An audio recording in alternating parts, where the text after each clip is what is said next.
এখানে 5 বছর এসেছি, 5 থেকে 6 বছর। বাবা ক্ষেত্রের পালের কাছে তত বছরই আসি পুজো দিতে।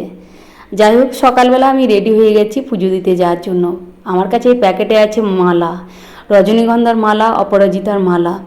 কারণ আমি এখনো ফুলের দোকান দিয়েছিলাম আগের দিন, মা কালী, রক্ষা কালী মায়ের পুজো ছিল, সেখানে ফুলের দোকান দিয়েছিলাম। ফুলের দোকানে বেচা কেনা হয়নি, লোকসান খেয়েছি। যাই হোক, সে না হোক, আমি যে বাবার কাছে একটা দিয়েছি আর নন্দীর কাছে একটা দিলাম। বোন দিয়েছে, ঘরে ঠাকুরকে পুজো দিয়েছি। মালা প্রায় 10টা মতো বেঁচে গেছিলো, রজনীগন্ধার মালা।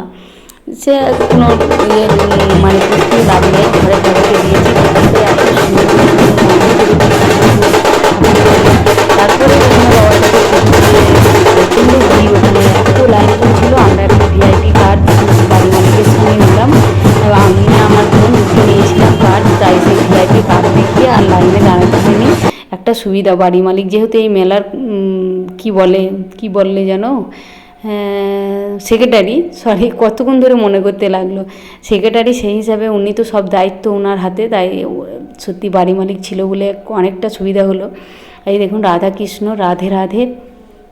তারপরে চলে এসেছি মেলায়। মেলাতে আমি আবার দেখছি কোথায় 5 টাকা, 20 টাকা, 10 টাকা এরকম হরেক মাল লেখা আছে, সেই দোকানেই ঢুকবো। আমার মতো কে কে আছেন সেটা একবার বলে যাবেন কমেন্টসে। যাই হোক, আমি এখানে 5 টাকার মাল আছে, সেই দোকানে ঢুকেছি। দেখি কিছু প্রয়োজনীয় জিনিস আছে নাকি, সেই হিসাবে নেব। কারণ ওই প্লাস্টিকগুলো একটাও আমি নেব না, আমার ঘরে আছে।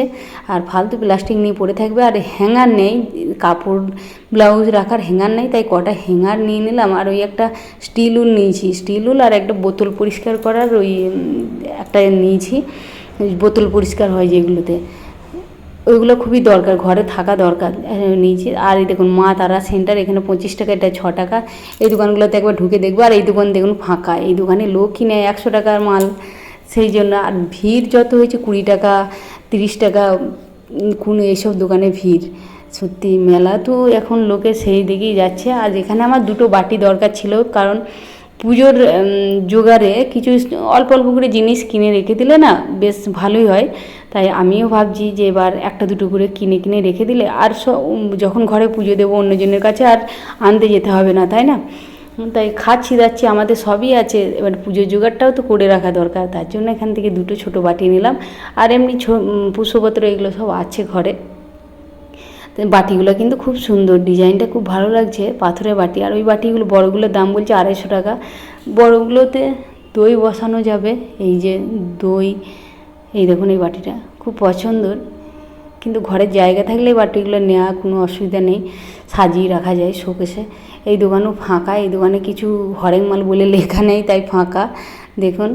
আর চলে এসেছি এইদিকে মেলাতে, যেখানে আমরা খাবো জিলিপি। আর সেই মেলাতে যেগুলো পাওয়া যায় রসের মতো, ওগুলোকে কী বলে আমি জানি না, হাওড়া এসেই দেখেছি, আমাদের ওইদিকে মেলাতে আমি দেখিনি।